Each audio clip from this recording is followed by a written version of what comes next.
লুকোচুরি খেলবে? লুকোচুরি তুমি লুকাও, আমি ঠিকই তোমাকে খুঁজে পাবো।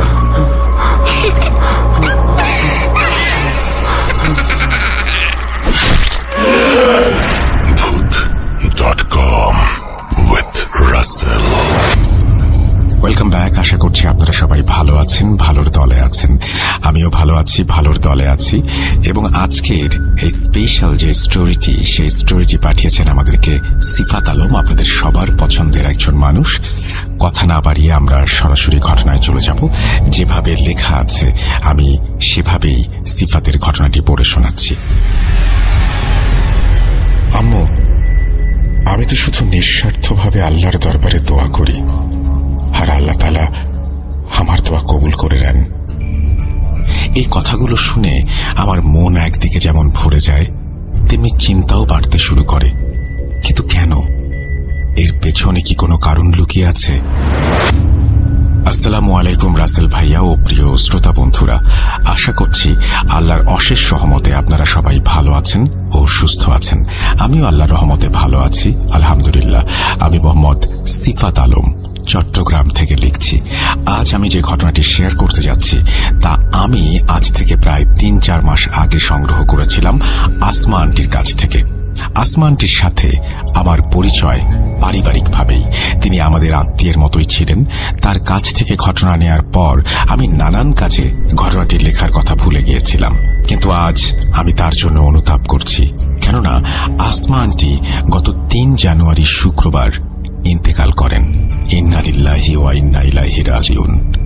তার মৃত্যুর খবর শুনে আমার প্রচন্ড খারাপ লাগে, কেননা তিনি চেয়েছিলেন তার জীবনের ঘটনাটি নিজ কানে শুনে যেতে, যা আমি তাকে দিতে পারিনি। তাই আমি তার কাছে মার্জনা প্রার্থনা করে আজ তার সেই ঘটনাটি শেয়ার করছি। রাসেল ভাইয়ের কাছে অনুরোধ, ঘটনার ভেতরের ভুল ত্রুটিগুলো ক্ষমা সুন্দর দৃষ্টিতে দেখবেন। চলুন সরাসরি আজকের ঘটনায় চলে যাই, যা আসমা আন্টি ঢাকা থেকে আমার সাথে শেয়ার করেছিলেন। আসসালামু আলাইকুম প্রিয় ভূত.com এর শ্রোতাবৃন্দ। আজ আমি যে ঘটনাটি আপনাদের কাছে উপস্থাপন করতে যাচ্ছি, এমন ঘটনা হয়তো আপনারা কেউ আগে কখনো শোনেননি। আমাদের জন্য এটি ছিল একটি নতুন অভিজ্ঞতা। আমরা মুসলিম হিসেবে জিন জাতিকে বিশ্বাস করি এবং সেটাই আমাদের অবশ্য কর্তব্য। আমাদের মানব জাতির মতো জিন জাতিকেও আল্লাহ তাআলা স্বয়ং সৃষ্টি করেছেন। মানুষের মাঝে যেমন ভালো কিংবা খারাপ উভয় রকমের মানুষ বিরাজমান, তেমনি জিনদের মাঝেও রয়েছে ভালো এবং খারাপ। কিন্তু বেশিরভাগ ক্ষেত্রেই আমরা শুনে থাকি মন্দ জিনের কথা। তাই অনেকের মনে এমন ধারণারও জন্ম নেয়, যার ফলে অনেক মানুষই আছেন যারা ভাবেন জিন জাতি শুধুমাত্র মানুষের অনিষ্টই করে থাকে। বাস্তবে আসলে কি তাই? চলুন দেখা যাক বাস্তবতার সাথে এই ধারণার কতটুকু মিল রয়েছে। সাল 1991। আমার কোল জুড়ে আমার ঘর আলোকিত করে জন্ম নেয় ফুটফুটে কন্যা সন্তান। ফুটফুটে সেই কন্যা সন্তান ছিল অতিশয় সুন্দরী, ঠিক যেন ছোট্ট এক পরী। আমার জীবনে এত সুন্দর কোনো মেয়ে আগে কখনো দেখিনি।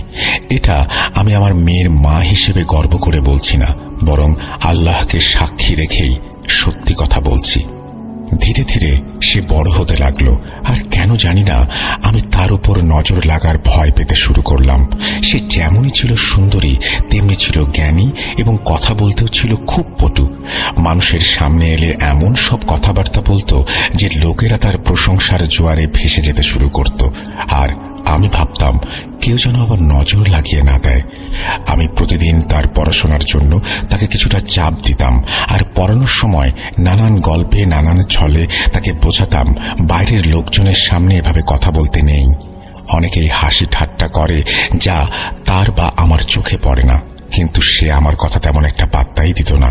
বয়স কম জন্যই হয়তো আমি তাকে 5 বছর বয়সে হিজাব পরানো শিখিয়েছিলাম, যেন তার সৌন্দর্যের কিছুটা অংশ ঢাকা পড়ে, বিশেষ করে তার বড় বড় কাঁধের চুল। হিজাব পরার কারণে শুধুমাত্র ওর ছোট্ট মুখটা বের হয়ে থাকত, আর তাকে দেখে যেন কোনো বিড়াল ছানার চাইতেও কম মনে হতো না। ওর আচরণ প্রায় 12 বছর পর্যন্ত একই রকম ছিল। আমরাও সবাই ওকে নিয়ে খুশি ছিলাম। আর খুশি থাকবই না বা কেন? সে যত কথাই বলুক না কেন, কখনোই কাউকে আঘাত করে বা কারো সাথে বেয়াদবি হয় এমন কোনো কথা তার মুখ দিয়ে কখনোই বের হতো না, আমরা শুনিনি। কিন্তু সে যখন 12 বছরে পা দিল, হঠাৎ করেই কেমন যেন পুরোপুরি বদলে গেল। আমরা ভাবছিলাম এটা হয়তো তার বাড়ন্ত বয়সের কারণে হরমোনের পরিবর্তনের জন্য হচ্ছে, তাই আমরা এই বিষয়টি তেমন একটা পাত্তা দেইনি। ধীরে ধীরে সে কেমন যেন একটু অন্যরকম হয়ে গেল, রিজার্ভ হয়ে গেল। সারাক্ষণ আল্লাহর ইবাদত নিয়ে ব্যস্ত থাকত আর সিজদায় পড়ে থাকত, যদিও সে ছোট থেকেই নামাজ রোজার প্রতি খুবই সতর্ক ছিল। আমার মেয়ের নামটা এখনো বলা হয়নি। আমার মেয়ের নাম খুব শখ করে আমি পরি রেখেছিলাম। মূলত তার সৌন্দর্যের ওপর ভিত্তি করেই ছোট থেকে পরি বলে ডাকতে ডাকতে ওই নামটাই হয়ে যায়। পরির হঠাৎ এমন বদলে যাওয়ার শুরুটা আমরা পাত্তা না দিলেও ধীরে ধীরে ব্যাপারটা আমাদের মনকে নাড়া দিতে শুরু করে। তাই একদিন আমি তার সাথে এসব বিষয়ে কথা বলার চেষ্টা করলাম। আমি তাকে বললাম, মা পরি, তোমার কি কিছু হয়েছে? কোনো সমস্যা? আমাকে বলো। যদি তোমার কোনো সমস্যা থেকে থাকে আমি শুনতে পারি। আমার সাথে এসব নিয়ে আলোচনা করো। আগে তো তুমি সবার সাথে খুব গল্পগুজব করতে, বাসায় অতিথি এলে তাদের সাথে একসাথে থাকতে, কাজিনদের সাথে খেলতে, কিন্তু এখন কি হয়েছে? এত রিজার্ভ হয়ে গেছো কেন? তুমি তো নিজেকে একেবারে ঘরে বন্দি করে রেখেছ। সে আমার কথা শুনে একগাল মিষ্টি হেসে আমাকে সান্ত্বনা দিতে লাগলো আর বলল, এমন কিছু না মা, আমার শুধু মনে হয় বেশি বেশি সময় আল্লাহর সাথে কাটানো উচিত। আমি এতেই নিজের মনে প্রশান্তি খুঁজে পাই। আগে কি করে আনন্দ পেতাম সেসব নিয়ে চিন্তা করো না মা, এখন আমি আল্লাহর সান্নিধ্যেই বেশি আনন্দ পাচ্ছি। ওর কথা শুনে মা হিসেবে আমি বেশ খুশি হই। একজন মায়ের এর থেকে বেশি আর কি চাওয়ার আছে? এত অল্প বয়সে দিনদার মেয়ে কতজনের ভাগ্যেই বা জোটে। এসব নিয়েই আমাদের জীবন হেসে খেলে কেটে যাচ্ছিল। জীবন নিয়ে আমাদের কারোর বিন্দু মাত্র কোনো অভিযোগ ছিল না। একদিন আমার এক বান্ধবী প্রায় 2.5 বছর পর আমাদের বাসায় আসে। তারা অন্য শহর থেকে আমাদের শহরে নতুন শিফট হয়ে এসেছিল। আমি নানান বিষয় নিয়ে তার সাথে কথা বলতে শুরু করি। একে তো ছোটবেলার বান্ধবী, তাও আবার এতদিন পর দেখা। সেও একে একে তার সব কথাগুলো বলতে শুরু করে। কথার এক পর্যায়ে সে জানায় তার নাকি বিদেশি 2টি তোতা পাখি আছে। সেই তোতা পাখি দুটিকে নাকি সে প্রায় 1 বছর ধরে পালে। কিছুটা দুঃখ নিয়েই সে আমাকে জানালো পাখি দুটি নাকি এখনো কোনো ডিম দিচ্ছে না। আমি তার মন খারাপ হতে দেখে তাকে সান্ত্বনা দিতে লাগলাম আর বললাম, দেখা যাবে, হয়তো শীঘ্রই তার পাখি দুটি ডিম দেবে ঠিকই। আমরা দুইজন মিলে এসব নিয়ে আলোচনা করছিলাম। হঠাৎ আমি দেখলাম আমার মেয়ে আমাদের ঘরে প্রবেশ করলো। সে যে আমার বান্ধবীর সাথে খুবই আদরের সাথে সাক্ষাৎ করলো আর খবরাখবর নিল এবং আমাদের সাথে বসে গেল, এটাতে আমি বেশ খুশি হয়েছিলাম। আমি অবাক হচ্ছিলাম যে আজ সূর্য কোন দিক থেকে উঠল, যে আমার মেয়ে আজ রুমের বাইরে বের হয়ে এসে আবার নিজে থেকে কথাও বলছে। বেশ ভালোই লাগছিল তার এই আচরণ দেখে। আমার বান্ধবীর সাথে সে অনেক কথাই বলল। যখন আমার বান্ধবী উঠতে লাগলো বাড়ি যাওয়ার জন্য, তখন আমার মেয়ে তাকে বলল, আন্টি, আপনি একটা কাজ করুন, আপনার বারান্দার সামনের দিক থেকে তোতাগুলোকে সরিয়ে দিন। আপনি তাদেরকে একটু ভেতরের দিকে আর পেছনের দিকে রেখে দিন, তাহলেই আপনার তোতারাও ডিম দিতে শুরু করবে। আমার মেয়ের কথা শুনে আমার বান্ধবী হাঁ করে আমার মেয়ের দিকে তাকিয়ে থাকে কিছুটা সময়। আমি অবাক হচ্ছিলাম এই ভেবে যে আমি বা আমার বান্ধবী কেউই পরীকে তোতা পাখি নিয়ে কোনো কিছু জানায়নি। পরে এই ভেবে নিজের মনকে মানিয়ে নেই যে সে হয়তো দরজার বাইরে থেকে রুমে প্রবেশ করার আগে আমাদের কথাগুলো শুনতে পেয়েছিল। এভাবে নিজেকে সামলানোর পরও আমার মাথায় অন্য এক চিন্তা ঘুরপাক খেতে লাগলো।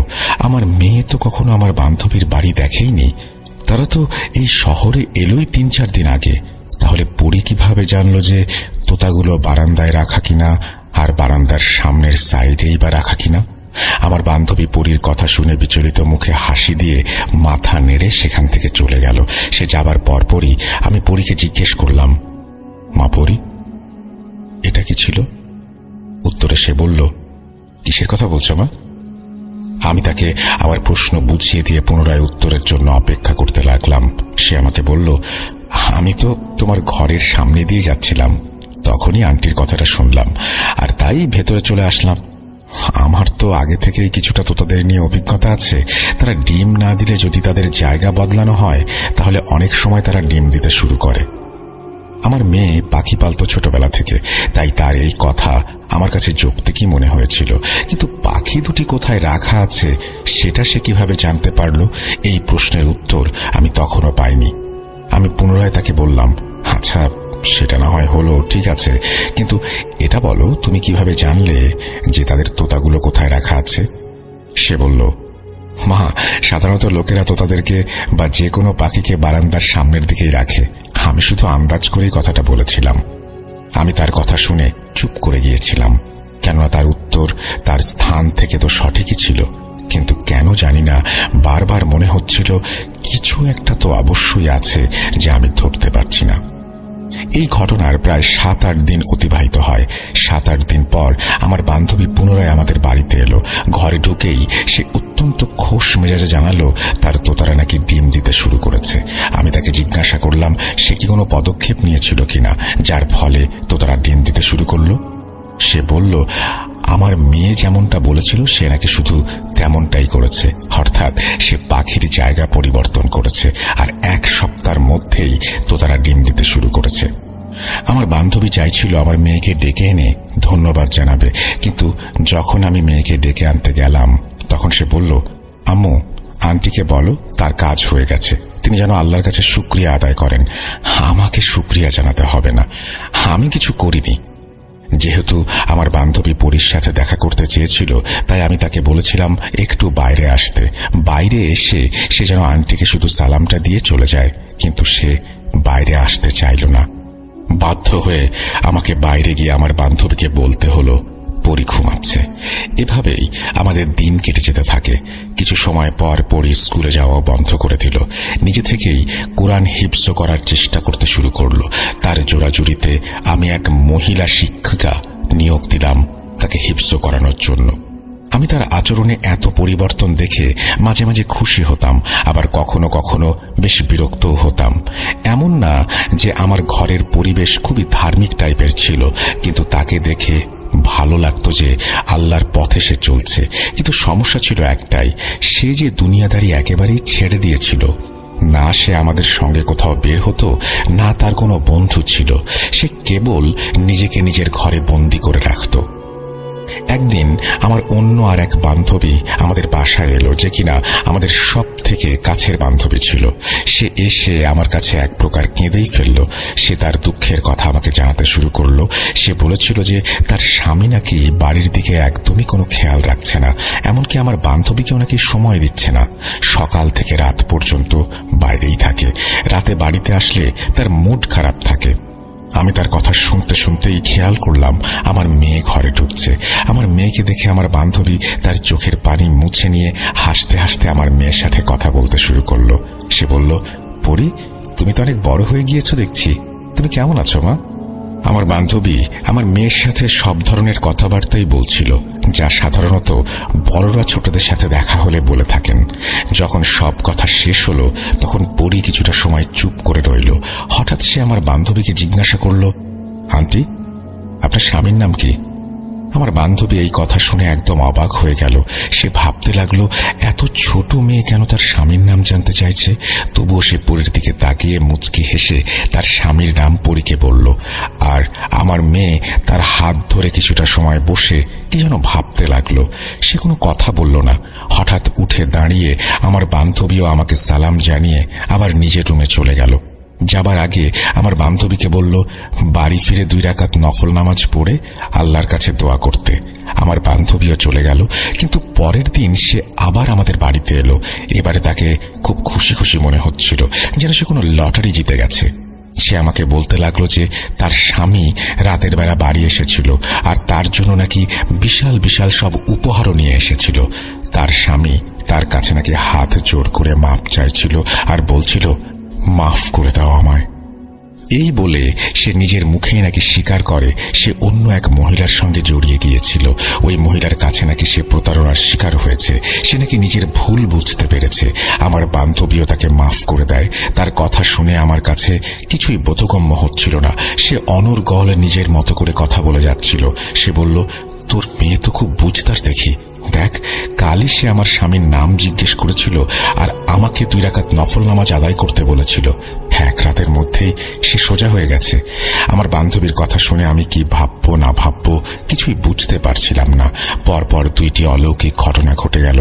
কিভাবে ঘটল আর কখনই বা ঘটল কিছুই মাথায় আসছিল না। আমার বান্ধবী তার কথা শেষ করে নিজের মতো করে চলে গেল। আমি পরীর ঘরে গিয়ে সব কথা তাকে জানালাম। তাকে বললাম আমার বান্ধবীর স্বামী ঠিক হয়ে গেছে। সে শুধু একটা কথাই বলল, আলহামদুলিল্লাহ। আমি বললাম, এসব কি হচ্ছে পরী? তুমি কেন তার স্বামীর নাম জিজ্ঞেস করেছিলে? এমন চলতে থাকলে লোকজন তোমার সম্পর্কে নানা কথা বলতে শুরু করবে। তুমি এটা চাও? সে বলল, আম্মু, আমি তো শুধু নিঃস্বার্থভাবে আল্লাহর দরবারে দোয়া করি আর আল্লাহ তাআলা আমায় কবুল করে নেন। এখানে কেউ কেন কিছু বলবে?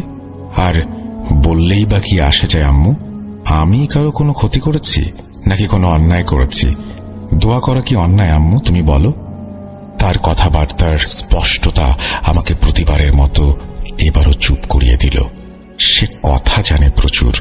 অল্প কথা বললেও এমন জ্ঞানী কথা বলতো যে তার কথা শুনে কখনোই মনে হতো না এই কথা 12 বছর বয়সী কোনো মেয়ের দ্বারা বলা সম্ভব। আমি এই ঘটনা দুটির পর যা ভাবছিলাম তাই হলো। পরীর কিছু কথা মানুষের মাঝে পরিচিতি পেতে শুরু করলো। শুরু হয়ে গেল নতুন এক অধ্যায়ের।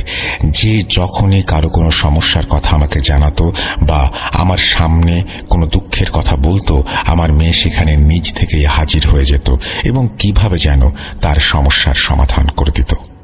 একদিনের কথা না বললেই না, আমার এক আত্মীয়া আমাদের বাসায় এসেছিলেন। তিনি বলছিলেন তার স্বামীর নাকি শারীরিক এবং মানসিক অবস্থা খুবই খারাপ।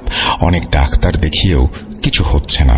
যেহেতু আমি জানতাম কেউ যখন তার সমস্যা জানাতে আসতো আমার মেয়ে কিভাবে যেন টের পেয়ে যেত আর আমাদের রুমে চলে আসতো, তাই আমি এমন সময়ে বারবার দরজার দিকে তাকাতাম। ভাবতাম, কি জানি আমার মেয়ে কখন চলে আসে, এবং সত্যিই তাই হয়েছিল। কিছুক্ষণের মধ্যে আমি দেখলাম আমার মেয়ে হাতে একটা শপিং ব্যাগ নিয়ে এসেছে। সে ওই মহিলার কাছে গিয়ে বলল, এই ব্যাগে 30টা আজওয়া খেজুর আছে, যা আপনার স্বামীকে প্রতিদিন পানির সাথে মিশিয়ে সেই পানি পান করাতে হবে। আগের রাতে ঘুমানোর আগে পানিতে খেজুর ডুবিয়ে রেখে পরদিন সকালে খালি পেটে সেই পানি পান করাতে হবে। এভাবে 10 দিন খেতে হবে। আমার মেয়ের কথা শুনে সেই খেজুর নিয়ে আমার আত্মীয়া বাড়ি ফিরে গেলেন। বিশ্বাস করুন, 1 সপ্তাহের মধ্যেই সেই মহিলার স্বামী পুরোপুরি সুস্থ হয়ে গেল।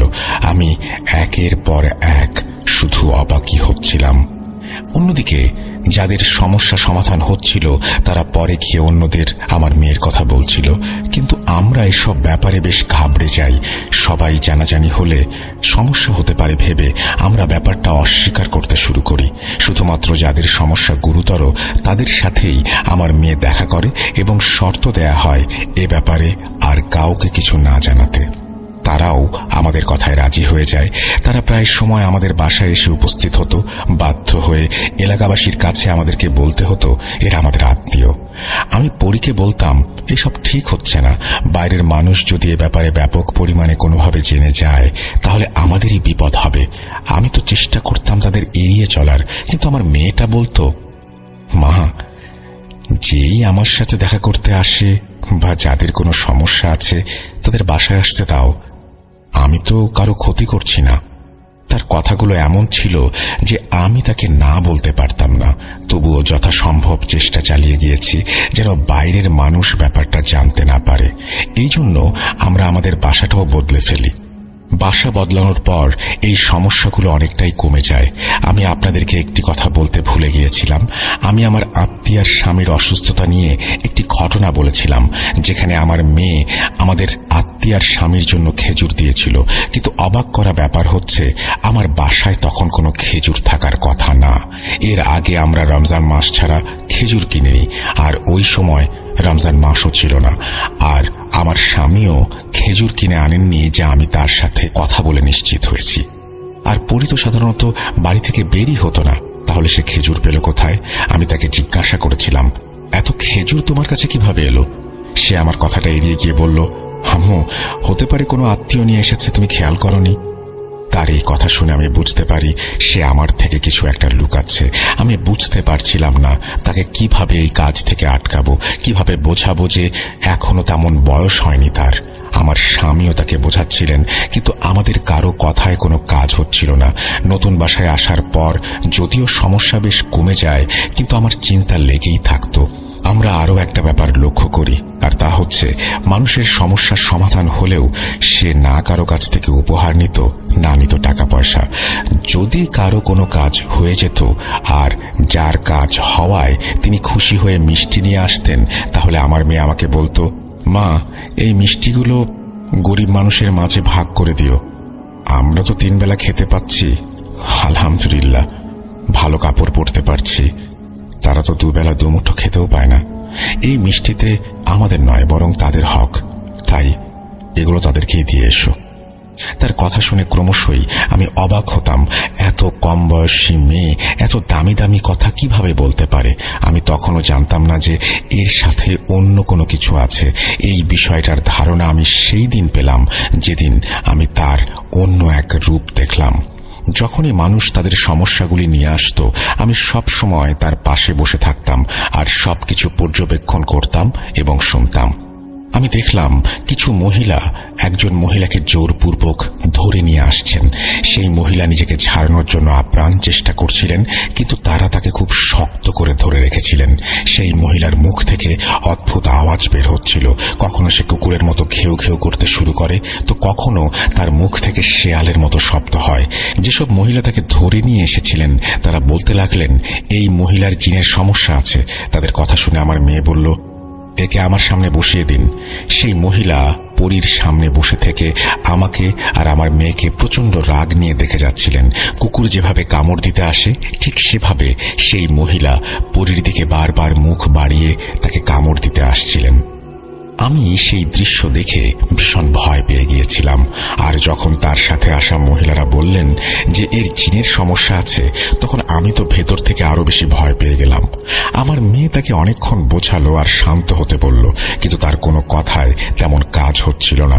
ওই মহিলা কিছুতেই তার সব কর্মকাণ্ড থেকে সরে আসছিলেন না। হঠাৎ একটি আওয়াজ শুনে আমার আত্মা চমকে যায়। আওয়াজটি আমার মেয়ের। ওই মহিলার ঘেউ ঘেউয়ের পর পরবর্তী যে আওয়াজটি আমি শুনলাম, সেটি ছিল এক বড় পুরুষের গম্ভীর আওয়াজ। তিনি এত জোরে বললেন, চুপ হয়ে যা, যার ফলে ওই মহিলা ভয়ে যেন একেবারে স্তব্ধ হয়ে গেল। সে যে ভীত হয়ে গিয়েছিল তা আমরা তাকে দেখে ভালোভাবেই বুঝতে পারছিলাম, কিন্তু তার সাথে আমরাও সবাই ভীত হয়ে গিয়েছিলাম। আর এর কারণ সেই পুরুষালী গলা আমার মেয়ের মুখ থেকে বেরিয়েছিল। আমি আমার মেয়ের পাশেই বসেছিলাম, কিন্তু তার সেই গলা শুনে আমি উঠে দাঁড়িয়ে গেলাম। আমার মেয়ের মুখ দেখে আমি নিজেও ভয় পেয়ে গিয়েছিলাম। তার মুখটা ছিল একেবারে ভয়ার্ত লাল। পুরুষালী গলায় সেই মহিলাকে ডাকলো, যার ওপর জিন ভর করেছিল। তার ওপর জিন উপস্থিত থাকার পরেও সেই মহিলা এতটা ভয় পেয়ে যায় যেন কিছু একটা দেখে সে প্রচন্ড ভয় পাচ্ছে। কাছে যেতেই পরি তার হাত ধরল এবং একই পুরুষালী গলায় তাকে জিজ্ঞেস করতে লাগলো, কি করছিস এসব? এই মহিলাকে কেন এত বিরক্ত করছিস? আমার প্রশ্নের জবাব না দিলে সমস্যা নেই, কিন্তু আমার হুকুম না মানলে সমস্যা হবে তোর। এবার ভেবে দেখ কি করবি। পরীর কথা শুনে সেই মহিলার ওপর ভর করা জিন পরীর সামনে একেবারে বাচ্চা ছেলের মতো কাঁদতে শুরু করলো। তার অবস্থা এমন ছিল যেন মাছকে কেউ পানির বাইরে বের করে নিয়ে এসেছে। সে বলল, হুজুর, আমাকে মাফ করে দিন, আমি আর বিরক্ত করব না। আমি জানতাম না এরা আপনার কাছে আসবে। সে সব বলতে বলতে যেভাবে চিৎকার করছিল আর বলছিল, মেরো না আমায়, মেরো না, মনে হচ্ছিল যেন কেউ সামনে আছে যিনি কিনা তার উপর ক্রমাগত আক্রমণ করে যাচ্ছেন। হঠাৎ সেই মহিলা পরীর পায়ে পড়ে গেলেন আর বলতে লাগলেন, হুজুর, আমাকে মাফ করে দিন। আমি সবচেয়ে বেশি অবাক হচ্ছিলাম এই ভেবে যে সে আমার মেয়েকে হুজুর বলছে কেন। এরপর মহিলা সেখান থেকে চলে গেলেন। তিনি কিছুক্ষণের জন্য অজ্ঞান হয়ে পড়ে রইলেন। কিছু সময় পর আমার মেয়েও আবার স্বাভাবিক হয়ে গেল। মহিলার জ্ঞান ফিরে এলো আর তিনিও স্বাভাবিক হয়ে গেলেন এবং তারা সকলেই প্রস্থান করলেন। যখন সব মহিলারা চলে গেল তখন আমি পরীকে জিজ্ঞেস করলাম, পরী, এসব কি হচ্ছে? তুমি কিভাবে এমন পুরুষের মতো করে কথা বলতে পারো? তখন সে কিছুটা চুপ হয়ে রইল। আমিও তার উত্তরের অপেক্ষা করছিলাম। সে নীরবতা ভেঙে বলল যে সে আমাকে একটা কথা বলতে চায়। সে আমাকে অনুরোধ জানায় মানুষের সাহায্য করতে, আর এই সব কিছুতেই তাকে নাকি একজন ভালো জিন সাহায্য করছে। তিনি পরীকে মানুষের সহায়তার জন্য একটা মাধ্যম বানিয়েছেন, আর যেহেতু এটি ভালো কাজ আর মানুষের সেবা করা আর তাদের বিপদ আপদে পাশে দাঁড়ানো মুসলিম হিসেবে সবার কর্তব্য, তাই সে এটাকে মেনে নিয়েছে। আমি তার কথা শুনে তাকে জিজ্ঞাসা করলাম, কি বলছো তুমি? তুমি কি বুঝতে পারছো তুমি কি বলছো? এর মানে কি কোনো ভালো জিন আছে তোমার সাথে? এটা কি আদৌ আমার পক্ষে মেনে নেওয়া এত সহজ হবে? আগেও আমি জিজ্ঞেস করেছি তোমার কাছে তোমার কোনো সমস্যা আছে কিনা, তুমি কিছুই বলনি। আর আজ হঠাৎ এভাবে সব বলতে শুরু করলে। একবারও ভাবলে না তোমার বাবা মায়ের কেমন লাগবে? হোক সে কোনো নেক জিন, ভালো জিন, করুক সে মানুষের উপকার, কিন্তু আমরা সব কিভাবে মেনে নেব? আমি অঝরে কেঁদে বুক ভাসালাম। আমার মেয়ে আমাকে সান্ত্বনা দিয়ে বলল, আম্মু, তুমি নিজেই দেখো আমাদের ধর্ম আমাদের কি বলে, সুন্দর চরিত্রের পাশাপাশি মানুষের কল্যাণে এগিয়ে যাবার, কারো অনিষ্টের কারণ না হবার। আমি তো সেই ধর্মের নিয়ম মেনেই চলছি, আর যিনি আমার সাথে আছেন তিনিও তো আমাকে আমাদের ধর্মের ব্যাপারে বিস্তারিত জানিয়েছেন, আল্লাহর পথে চলার শিক্ষা দান করেছেন। তিনি আমার শিক্ষক হয়ে আছেন, তিনি যেভাবেই থাকবেন। তোমরা এসব নিয়ে ভয় পেও না, তোমাদের পরী তোমাদেরই থাকবে। তার কথা শুনে আমি তাকে জড়িয়ে ধরি। আমি আমার মেয়েকে হারাতে চাই না, তাই ভয় পাচ্ছিলাম, কিন্তু যখন ভাবি সে কখনো কারো কোনো ক্ষতি বা মনোকষ্টের কারণ হয়নি, তখন মনে কেমন যেন এক অদ্ভুত প্রশান্তি অনুভব করি। কিন্তু সবকিছুর পরও যখন থেকে পরী আমাকে বলেছিল যে তার সাথে নেক বা ভালো জিন আছে, তখন থেকেই আমার মনে একটা ভয় জেগে উঠেছিল। সে কিছুতেই পিছিয়ে যেতে প্রস্তুত ছিল না। আমি বুঝতে পারছিলাম না কিভাবে তাকে পেছনে সরাবো। কোনো উপায়ন্তর না দেখে আমি আমার পরীকে আল্লাহর কাছেই সমর্পণ করি। এছাড়া আমার আর কিছুই করার ছিল না। তার পুরুষালী গলায় কথা বলা, মানুষের সমস্যা সমাধান করা, এসব তো 12 বছরের একটা মেয়ের পক্ষে কখনোই সম্ভব নয়। তার সাথে ভালো জিন আছে বলেই সে এই কাজ করতে পেরেছে, যা আমার আর বোঝার বাকি থাকলো না। থাক সেসব কথা। একদিন আমার স্বামীর অফিসের বস তাকে অফিসে ডেকে নিয়ে বললেন, একটু দরজা লক করে ভেতরে আসুন। আমার স্বামী বসের কেবিনে প্রবেশ করার পর বস তাকে বললেন, আমি আপনার মেয়ের ব্যাপারে কিছু কথা শুনেছি, এই কথাগুলো কি সত্যি? বসের এমন প্রশ্ন শুনে আমার স্বামী বেশ ঘাবড়ে যান আর এসব অস্বীকার করতে শুরু করেন। পরীর বাবা তাকে জিজ্ঞেস করেন তাকে এসব কথা কে বলেছে। বস তাকে জানান তার এক আত্মীয়ার জিনের সমস্যা ছিল। সে কুকুরের মতো ঘেউ ঘেউ করত আর প্রচন্ড আক্রমণাত্মক হয়ে উঠেছিল। আমার মেয়ের চিকিৎসায় সে এখন পুরোপুরি সুস্থ। আমার স্বামী বুঝতে পারলেন তার বস কোন মহিলার ব্যাপারে কথা বলছেন। তিনি সবই জেনে গেছেন জিনের ব্যাপারে। তিনি বসকে বললেন, স্যার, আমি জানি না আসলে কি সত্যি কি মিথ্যা, কিন্তু লোকজন বলেন যে তাদের সমস্যাগুলো নাকি মিটে যায়। এটা শুনে তার বসের চোখে পানি চলে এলো। তিনি বললেন, আমি গত 10 বছর ধরে এত বড় এক পরীক্ষার মধ্যে আছি, তোমাদের সে কথা কি আর বলবো। তারপর তিনি কাঁদতে কাঁদতে আমার স্বামীকে বললেন, আমার একটা ছেলে আছে, তার বয়স প্রায় 30 বছর। 20 বছর বয়স পর্যন্ত সে খুব ভালোই ছিল, নিয়মিত কলেজে যেত, অনেক বন্ধুও ছিল, কিন্তু এরপর কি যে হলো কেউ জানে না। সে লোকজনের ওপরে হামলা করতে শুরু করলো। তার মস্তিষ্কের অবস্থা এমন মনে হচ্ছিল যেন ভেতর থেকে তা পুরোপুরি নষ্ট হয়ে গেছে। গত 10 বছর ধরে বিশ্বের নানান প্রান্তে ছুটে বেড়াচ্ছি, ডাক্তার দেখিয়েছি, কিন্তু কোনো চিকিৎসাতেই তার বিন্দু মাত্র কোনো উন্নতি হয়নি। বলতে গেলে আমার চেষ্টায় 1% সফলতাও পায়নি। সে এতটাই বেপরোয়া আর একেবারে হিংস্র হয়ে উঠেছে যে গত 10 বছর ধরে আমরা তাকে শেকল দিয়ে বেঁধে রেখেছি। তাকে ঘুমের ইঞ্জেকশন দিয়ে ঘুম পাড়ানো হয়। সে সারাদিন শুধু পাগলের মতো চিৎকার করে। বসের ছেলের এই অবস্থার কথা শুনে, বসের চোখে পানি দেখে আমার স্বামীর চোখেও পানি চলে এসেছিল। বস তাকে অনুরোধ করেন পরীর সাথে এ ব্যাপারে কথা বলার জন্য। আমার স্বামী তার বসকে আশ্বাস দেন যে তিনি পরীর সাথে এই ব্যাপারে কথা বলবেন। রাতে যখন আমার স্বামী বাড়ি ফিরে এলেন, তখন তিনি সরাসরি পরীর ঘরে চলে গেলেন এবং সবকিছু তাকে জানালেন। পরী তখন তার বাবার কাছে সেই ছেলের নাম জানতে চাইল। আমার স্বামীর মনে পড়ল তিনি সেই ছেলের নাম জিজ্ঞাসা করতে ভুলে গেছেন। তিনি আগামী দিন ছেলের নাম জেনে আসবেন বলেন। পরের রাতে যখন পরীর বাবা বাসায় এলেন, তিনি তখন বসের ছেলের নাম জেনে এসেছিলেন। পরীকে নাম বলার পর পরী বাবাকে বলল, আব্বু, আমাকে 3 দিন সময় দিন, তারপরই আমি ওই ছেলের সম্পর্কে জানাতে পারবো। দেখতে দেখতে 3 দিন পার হয়ে গেল। পরী বলল, সেই ছেলের একটা না, বরং অনেক সমস্যা আছে। আর এই সমস্যাগুলো তার সাথে হয়েছে কারণ সে কালো জাদু শেখার চেষ্টা করেছিল, কিন্তু তাতে সে ব্যর্থ হয়। আমার স্বামী পরীর বলা কথাগুলো তার বসকে জানিয়ে দেয়। বস এটা শুনে নিজের চেয়ার থেকে লাফিয়ে উঠে বললেন, ভাই, তোমার মেয়ে তো 100% ঠিক বলেছে। আসলে তার এই কথা পুরোপুরি সত্যি। ছোটবেলায় আমার ছেলে খারাপ সঙ্গে পড়ে গিয়েছিল আর খারাপ বন্ধুদের সাথে মিশে জাদু টোনা শিখতে শুরু করেছিল। তারপর থেকে তার সাথে সবকিছু ঘটতে শুরু করে। অনেক বাধা দেবার পরেও লুকিয়ে লুকিয়ে সে সব করত। এরপর আমার স্বামীর বস আমার স্বামীর পায়ে পড়ে যান।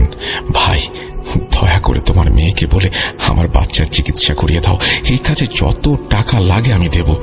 বসের এমন ব্যবহার দেখে আমার স্বামী আর মানা করতে পারলেন না।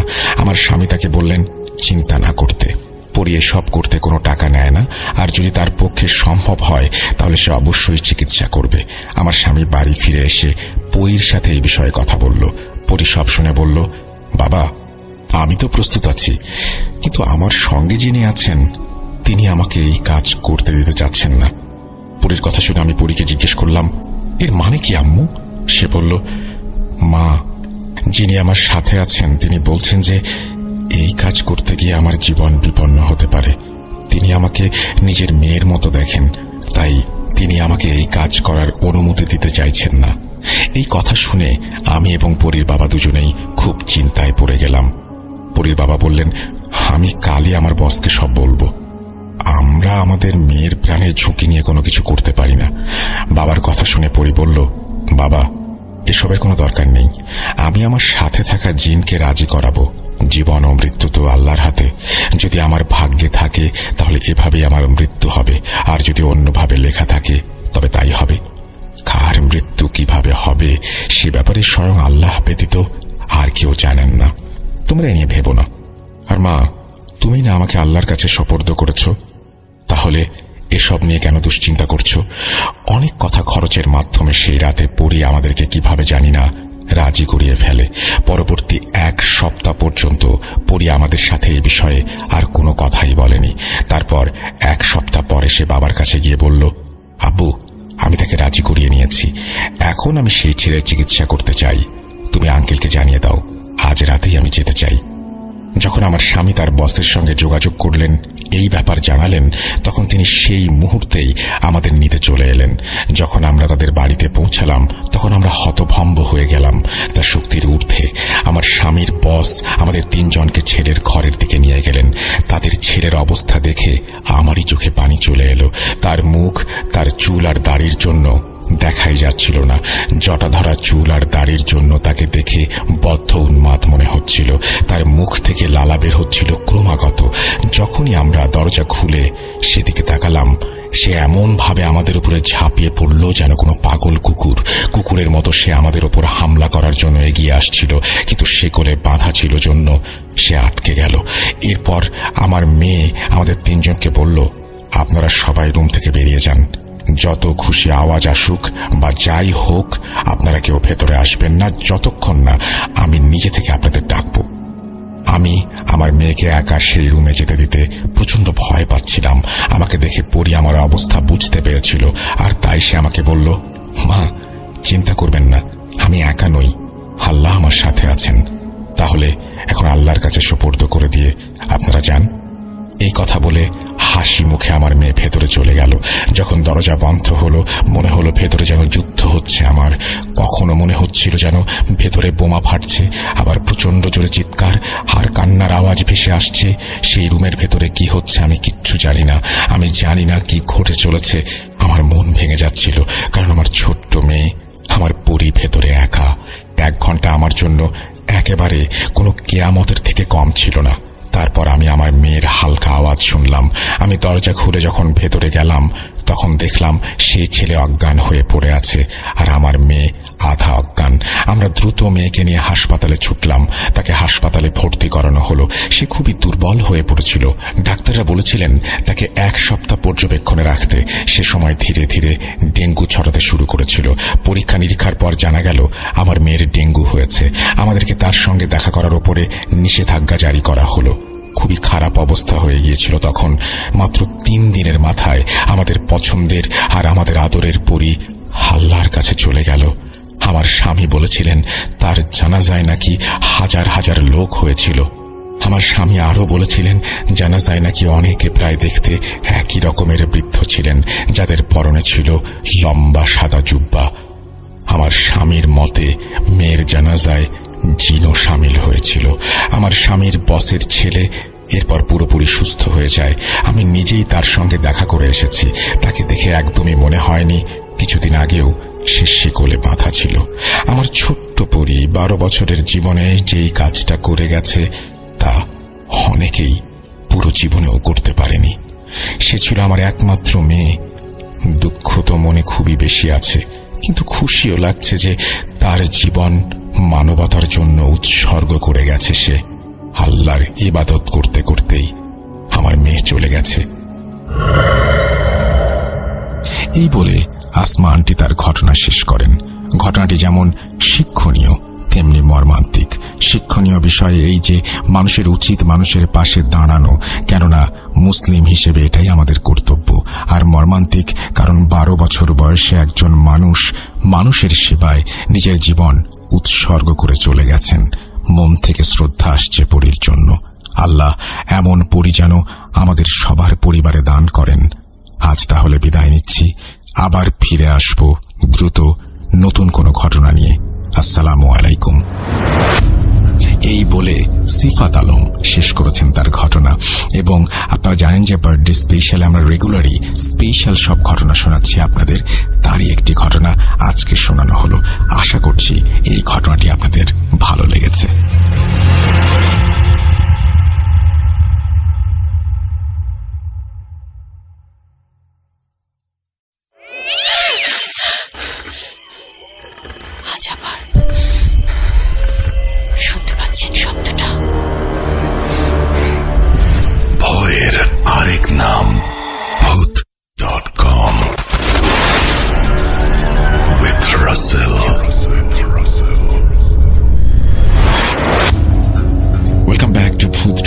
আশা করছি আপনারা সবাই ভালো আছেন এবং ভালোর দলে আছেন। আমিও ভালো আছি এবং 177তম এপিসোডে আপনাদের সবাইকে স্বাগত জানাচ্ছি আমি রাসেল। আশা করছি আজকের এই এপিসোডটিও আপনাদের ভালো লাগবে। যদি ভালো লাগে অবশ্যই আমাদেরকে জানাবেন এবং আমাদেরকে ইমেল করতে হলে আমাদের ইমেল অ্যাড্রেসটা আপনারা একটু মনে রাখবেন। আমাদের ইমেল অ্যাড্রেস হচ্ছে russell.bhuth.com@gmail.com। আপনার নাম, ঠিকানা এবং ফোন নাম্বার সহ আপনার জীবনে ঘটে যাওয়া বা আপনার জানা সেরা ঘটনা লিখে পাঠিয়ে দিন আমাদের কাছে। ঘটনার শুরুতে অবশ্যই উল্লেখ করুন ঘটনাটি আপনি স্টুডিওতে এসে শেয়ার করতে চান নাকি আপনি চান আপনার ঘটনা আমরা পড়ে শোনাই। যারা দেশের বাইরে রয়েছেন তারা সরাসরি অডিও ক্লিপ পাঠাতে পারেন বা লিখেও পাঠাতে পারেন ঘটনা।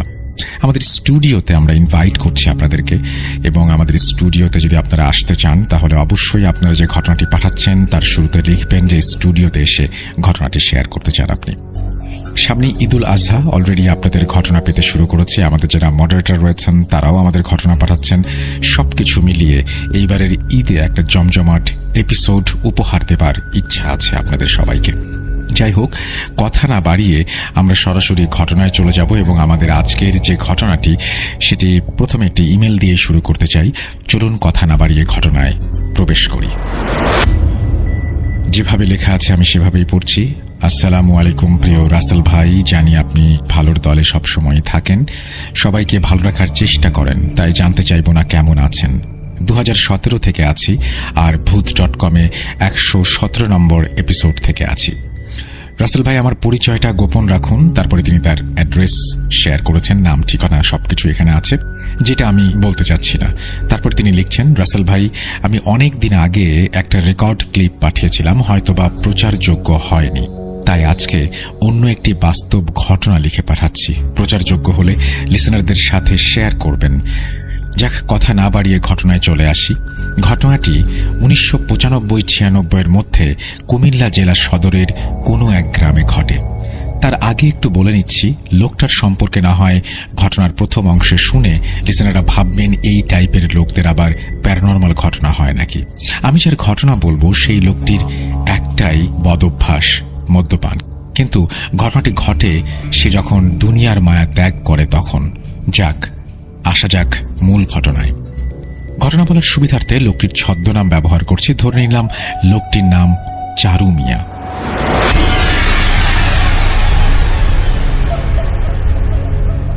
একদিন চারু মিয়া অনেক বেশি মদ্যপান করে। সারাদিন যা রোজগার করে বেশ কিছু অংশ মদ্যপান করে এবং বাকিগুলো পকেটে থাকে বা কখনো কোথাও পড়ে যায়, তার কোনো ঠিক নেই। ঠিক সেদিন মদ্যপান করে বাড়ি আসার পর কোনো বাজার সদাই না থাকায় তার স্ত্রী এবং বাচ্চারা সবাই চিৎকার চেঁচামেচি শুরু করে। তখন চারু মিয়া এতটাই নেশাগ্রস্ত ছিল যে তার কোনো হিতাহিত জ্ঞান ছিল না। সে তখন ঘর থেকে তরকারি কাটার একটা বটি নিয়ে এসে বলে সবাইকে জবাই করে ফেলবেন। তার আশেপাশের অনেক লোক তখন জড়ো হয়ে গেছে। সবাই যখন চেষ্টা করছে ওর হাত থেকে বটিটি নিতে, তখন সে চাচ্ছে কাউকে না কাউকে আঘাত করতে। এক পর্যায়ে উপস্থিত সমস্ত লোকজন ভাবেও নি এমন একটা ঘটনা ঘটবে। চারু মিয়া কাউকে আঘাত করতে না পেরে নিজের গলায় বটি চালিয়ে দেয়। তখন উপস্থিত সবাই যারা ছিল তারা সবাই অনেকে ভয় পেয়ে যায়। তখন মুহূর্তের মধ্যেই তার হাত থেকে বটি পড়ে যায় এবং অতিরিক্ত রক্তক্ষরণের ফলে সে মাটিতে লুটিয়ে পড়ে। সবাই তাকে ধরতে আসবে, তখন আচমকা দুই হাতের দুই আঙুল দিয়ে গলায় একটা টান দেয়। ততক্ষণে 2-3 জন এসে গামছা দিয়ে গলা পেঁচিয়ে হাসপাতালে নিয়ে যাওয়ার ব্যবস্থা করে ফেলেছে। কিন্তু হাসপাতালে যাবার আগেই পথেই সে মারা যায়। এখান থেকেই মূল ঘটনার শুরু। সে আত্মহত্যা করলেও সে যেহেতু সুস্থ মানুষ ছিল না, তাই গ্রামের কবরস্থানে তাকে দাফন করতে কোনো বাধা ছিল না এবং দাফন কাজও অনেক দ্রুত করা হয়। তার মৃত্যুতে যারা উপস্থিত ছিল তাদের অনেকেই সেই চোখের সামনে ভয়ানক আত্মহত্যা দেখে মারাত্মকভাবে ভয় পেয়েছিল। গ্রামের যে কবরস্থানে তাকে দাফন করা হয়েছে তার পাশেই যাতায়াতের রাস্তা এবং অন্য পাশে বিশাল দিঘির সমান, কিন্তু সবাই পুকুর বলে। আর ঘটনা যখন 1995 সালের, তখনকার সময় সন্ধ্যার পরে এই রাস্তায় মানুষের যাতায়াতটা অনেকটা কম ছিল। যেদিন তাকে দাফন করা হয় তার পরদিন থেকেই এই গ্রামের এবং পাশের গ্রামের যারাই এই রাস্তা দিয়ে একটু রাত করে যাওয়া আসা করে তারাই দেখে চারু মিয়া রাস্তার পাশে হাঁটাহাঁটি করছে, কেউ বা দেখে কবরস্থানের দেয়ালের উপরে হাঁটাহাঁটি করছে। তখন অনেকেই ডাক দেয় কিন্তু সাড়া পায় না, ভাবে হয়তোবা আজকে বেশি নেশা করেছে তাই এমনটা হচ্ছে। কিন্তু সেই মানুষগুলো যখন বাড়িতে ফেরে এবং জানতে পারে যে চারু মিয়া আর এই পৃথিবীতে নেই, তখন তারা ভাবে তাহলে আমরা কাকে দেখলাম। মাঝরাতে আশেপাশের মানুষগুলো রাতে সজাগ হলে কেন যেন একটা শব্দ পায় কবরস্থান থেকে, আর অনেকগুলো কুকুরের ঘেউ ঘেউ আওয়াজ। সপ্তাহখানেক পরের ঘটনা, ভয়ঙ্কর এক ঘটনা। চারু মিয়ার পাশের বাড়ির এক লোক ব্যবসার কাজে বাইরে ছিলেন এবং অনেকদিন ধরেই সেখানে ছিলেন। তিনি যেদিন বাড়ি ফিরবেন ওই কবরস্থানের কাছাকাছি আসতেই চারু মিয়াকে দেখেন। তখন বলেন, চারু ভাই এত রাতে কি করো এখানে, বাড়ি চলো। তখন চারু মিয়া আস্তে আস্তে হাঁটছে। ওই লোক আবার বলল, চলো না, আমি বাড়ি নিয়ে যাব। এই বলে যখন লোকটি চারু মিয়ার হাতটা ধরল, ঠিক তখনই চারু মিয়া মাথা উঠিয়ে তাকালো। প্রতিবেশী লোকটা ভয়ে দেখল চারু মিয়ার গলায় ক্ষত এবং সেখান দিয়ে ফিনকি দিয়ে রক্ত বের হচ্ছে, আর চারু মিয়া 2 হাতে আঙুল দিয়ে গলায় আস্তে আস্তে টান দিচ্ছে। লোকটা ভয়ে একদম জমে গেছে। যখন তার সামনে চারু মিয়া ভীষণ বাজেভাবে একটা হাসি দিল, লোকটা তখন জোরে একটা চিৎকার দিয়ে মাটিতে পড়ে যায়। তার যখন জ্ঞান ফেরে, কবরস্থানে পাশের বাড়িতে বাড়ির অনেক মানুষ তাকে ঘিরে আছে, কিন্তু সেই ভদ্রলোক প্রায় 3 দিন কোনো কথাই বলতে পারে না। আর এই 3-4 দিন তার ভীষণ জ্বর হয়। পরে সবাইকে বলে তার সাথে কি ঘটনা ঘটেছিল। সবাই বলে চারু মিয়া তো আর নেই, মারা গেছে। তখনকার সময় যোগাযোগ ব্যবস্থা তেমন ভালো ছিল না, কে তাকে ফোনে জানাবে চারু মিয়া নেই। তারপর ধীরে ধীরে সবার মধ্যে ছড়িয়ে পড়ল। সন্ধ্যার পর কেউ আর একা রাস্তায় বের হতে সাহস করে না। অনেকেই এই এলাকায় আসলে দূর থেকেই অপেক্ষা করে আরো লোকজন আসলে একসাথে যাবে বলে। পাড়ার অনেক ছেলেমেয়েরাই যখন 10-12 জন একটা গ্রুপ বানায়, 2-1 জন কেউ আসলে তাদের রাস্তা পার করে দেয়। আর একদিনের ঘটনা। লেখাটা অনেক বড় হয়ে যাচ্ছে, আমি ছোট করার চেষ্টা করছি। আসলে সম্পূর্ণ ঘটনা বলতে গেলে ইমেইলে অনেক বড় হয়ে যাবে। আরেকদিন এলাকার এক মুদি দোকানদার তার দোকানের মালামাল কিনে এলাকার একটা রিকশায় দিয়ে উনি সাইকেল দিয়ে পিছে পিছে আসছিলেন। রাত তখন প্রায় 9টা বাজবে। হঠাৎ মাঝ রাস্তায় তার সাইকেলের পাংচার হয়ে যায় এবং রিকশাওয়ালা ভাইকে তিনি ডাকলেও রিকশাওয়ালা ভাই শুনতে না পেয়ে চলে যায়। তখন দোকানি কি করবেন, এত রাতে সাইকেল মেরামতের দোকানও বন্ধ, কোনো উপায় না পেয়ে হাঁটা ধরলেন। তার মধ্যে সে ভয় পেতেও শুরু করলেন। এতখানি রাস্তা হেঁটে যাবেন, কিন্তু কবরস্থানের পাশ দিয়ে যাবার সময় কি হবে? ওইদিকে রিকশাওয়ালা ভাই কবরস্থানের কাছাকাছি আসতেই দেখে দূর থেকে সাদা কোনো মানুষের অবয়বের মতো কিছু একটা মুভ করছে। সে তখন থেমে গেল আর পেছনে ফিরে দেখল দোকানি নেই। রিকশাওয়ালা চিন্তিত হয়ে পড়লেন, উনি আবার কোথায় গেলেন? আমি একা কিভাবে যাব? রিকশাওয়ালা ভাই অনেকক্ষণ অপেক্ষা করতে করতে কাউকে না পেয়ে চিন্তা করলেন একাই যাবেন।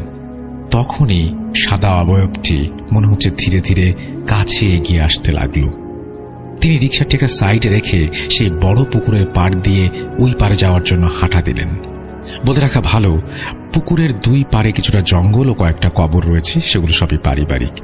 এখান দিয়ে সন্ধ্যার পরে কেউ যায় না, যদিও কেউ কখনো কিছু দেখেনি। এখন রিকশাওয়ালা ভাইয়ের কাছে যেন চারুমিয়ার কবর থেকে এই জঙ্গলের রাস্তা অনেক ভালো। তিনি অনেকক্ষণ হাঁটার পর অপর পাশে গিয়ে দেখেন এলাকার ছেলেগুলো নেই। রিকশাওয়ালা ভাই চেনেন সবাইকে। উনি 2-3 জনকে ডাক দিলেন, তারা আসতে চাইছিল না। অনেক অনুরোধ করে তাদের সবাইকে জড়ো করলেন তিনি এবং একসাথে লাঠি নিয়ে ওই পাশে গিয়ে রিকশাটা আনবেন বলে হাঁটতে শুরু করলেন। দূর থেকে কেউ চিৎকার করে ডাকছে। একটু পরে দেখেন দোকানি আসছে। তখন দোকানি কেন দেরি হলো বলল, আর রিকশাওয়ালা ভাইও কতটুকু ভয় পেয়ে জঙ্গলের রাস্তা দিয়ে ওই পাশে গিয়েছে সেটাও বলল। ওই পাশে গিয়ে ছেলেগুলো বলল এক কথা, তারা আজকে শুধুমাত্র 3 জন করে 2 পাশে ছিল। 2 পাশে তারাই দেখল কবরের ওপর অদ্ভুত ধরনের একটা আলো জ্বলছে আর নিভছে। এটা দেখে তারা কেউ ভাবছে একবার রাস্তায় একবার কবরস্থানের দেয়ালের উপর কেউ যেন হাঁটাহাঁটি করছে। পরে 2 পাশে ছেলেরা জোরে চিৎকার করে একে অপরকে ডাক দিতে লাগলো। তখন আশেপাশের বাড়ি থেকে মানুষ বেরিয়ে আসলো এবং জিজ্ঞেস করলো কি হয়েছে। তখন তাদেরকে ঘটনা বললে তারা কিছুই দেখতে পায় না। পরে ওই পাশের ছেলেগুলোকে নিয়ে আসতে দেখে তারাও অনেক ভয় পেয়েছে। এরপর যে যার বাড়ি চলে যায়। গ্রামবাসীর মধ্যেও একটা আতঙ্ক ছড়িয়ে পড়ে। তারা পাশের 2 গ্রামে পরের এক মসজিদের হুজুরের কাছে যান, কেননা ওই হুজুর অনেক কামেল বান্দা ছিলেন। হুজুর পরদিন সন্ধ্যার পর আসলেন এবং গ্রামবাসীকে বললেন, এটা ভয়ের কিছু নেই, চারুমিয়ার মৃত্যুটা অস্বাভাবিক মৃত্যু, তাই একটা দুষ্টু জিন সুযোগ পেয়ে এই কাজ করেছে। মানুষ যখন ভয় পাওয়া শুরু করলো তখন ওই জিন ইচ্ছে করেই সবাইকে আরো ভয়ঙ্করভাবে ভয় দেখাতে শুরু করলো। আর চারুমিয়ার দাফনে হয়তোবা কিছু ভুল ছিল। যাক, এশার নামাজের পর তোমরা সবাই আসো, আমি গায়েবানা জানাজা পড়ে দোয়া করে দেব, ইনশাল্লাহ আর কোনো সমস্যা হবে না। হুজুর এই গ্রামের মসজিদে এশার সালাত আদায় করে তার নিয়ম মতো জানাজা এবং দোয়া করে চলে যান। পরবর্তীতে আর কোনো সমস্যা না হলেও মানুষজন সন্ধ্যার পর একা আসা যাওয়া করতেন না সেই রাস্তা দিয়ে। এই ছিল ঘটনা। ইমেলটা বড় হয়ে গেল, অনেক কিছুই বাদ দিতে হয়েছে। আর আমরা 2000 সালে এই গ্রামে জমি কিনি, বাড়ি করি, একই সূত্রে এই ঘটনাটি শুনতে পাই। ছোট বড় সবারই মুখে এই ঘটনা শোনা যায়। তাই রাসেল ভাই, আমি 100% সত্য ঘটনা এটাকে বলবো। প্রচারযোগ্য হলে প্রচার করবেন, আর ঘটনা সিলেক্টেড হলে আমাকে জানাবেন। এই প্রথম আমি অনেক বড় একটা লেখা লিখলাম। লেখার অভিজ্ঞতা নেই, জানি না লেখায় ভুল হয়েছে কিনা। যদি ভুল হয় ক্ষমা সুন্দর দৃষ্টিতে দেখবেন। এই বলে তিনি তার ঘটনা শেষ করেছেন। Thank you very much. আপনার ঘটনাটি আসলে অনেক চমৎকার এবং আশা করছি আপনারা যারা শুনলেন তাদের কাছেও ভালো লেগেছে। যদি ভালো লাগে অবশ্যই আমাদেরকে জানাবেন আর আমাদেরকে ইমেল করে ঘটনা পাঠাবেন। ঈদ কিন্তু একেবারেই কাছাকাছি চলে এসছে, সুতরাং দ্রুত ঈদের এপিসোডের ঘটনা পাঠিয়ে দিন। আমাদের ইমেল অ্যাড্রেস russell.booth.com@gmail.com। আমরা চলে যাচ্ছি আমাদের পরবর্তী ঘটনায়।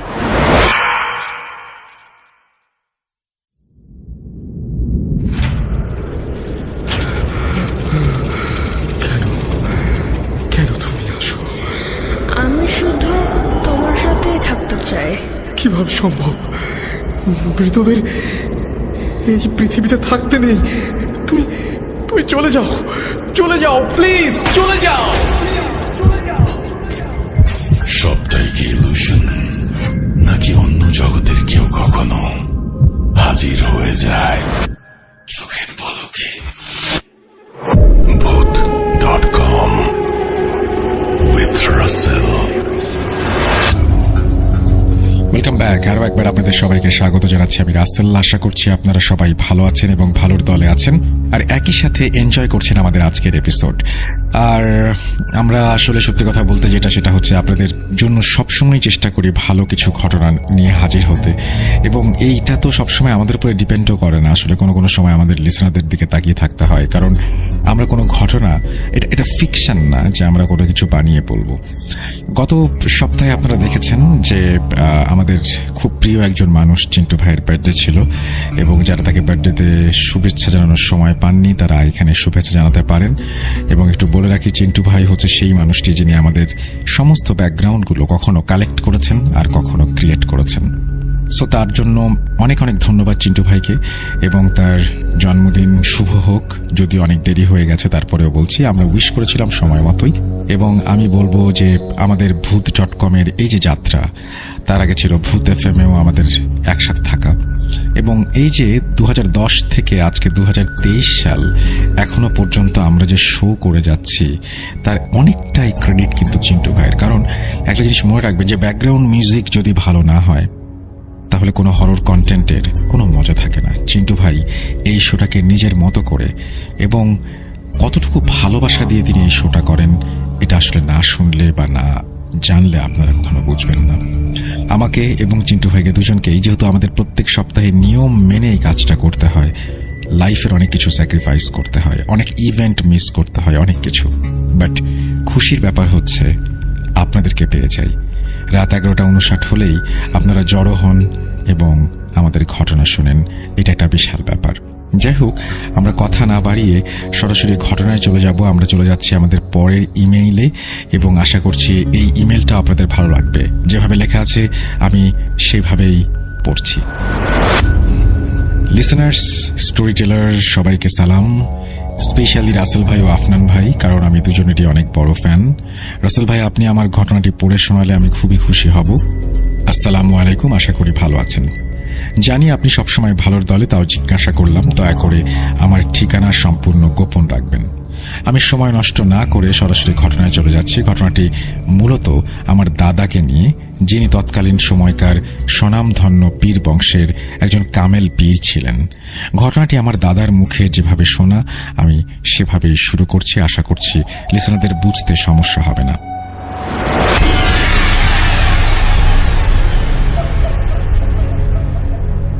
ঘটনার সময়কাল 1970-এর মাঝামাঝি দিকে। আমাদের গ্রামটা তখন অত্যন্ত অজপাড়া গা। আমার বয়স তখন এই ধরুন 16 কি 18। আমি তখন আমাদের বাসা থেকে বেশ দূরে একটা মাদ্রাসা ছিল, সেই মাদ্রাসায় পড়তাম এবং বোর্ডিংয়ে থাকতাম। তো একদিন হলো কি, মাদ্রাসার বড় হুজুর আমাকে ডাকলেন এবং বললেন, হামিদ মিয়া, তোমাকে আজকে আমার সাথে পাশের একটি গ্রামে যেতে হবে। আমি জিজ্ঞাসা করলাম, হুজুর কেন? হুজুর গম্ভীর স্বরে আমাকে বললেন, ওই গ্রামে কিছুদিন যাবত একটু সমস্যা হচ্ছে, আমাকে মাগরিব বাদে সেখানে যেতে বলা হয়েছে, তাই তোমাকেও নিয়ে যাই। হুজুরের মুখে এই কথা শুনে আমি 7-5 না ভেবে বললাম, আচ্ছা, মাগরিব বাদ আমি তৈরি হয়ে থাকবো, আপনি ডাক দিলে আপনার সাথে চলে যাব। যথারীতি যে কথা সেই কাজ। মাগরিবের নামাজ শেষ করতেই হুজুর আমাকে বললেন, হামিদ মিয়া, আমার ঘরে কিছু জিনিসপত্র ভরা একটা ব্যাগ আছে, তুমি ব্যাগটা নিয়ে আমার সাথে চলো। তৎকালীন সময় কোনো যানবাহনের অতটা চলাচল ছিল না, তাই হুজুর আর আমি পায়ে হেঁটে রওনা দিলাম পাশে গ্রামের উদ্দেশ্যে আমাদের যাত্রা।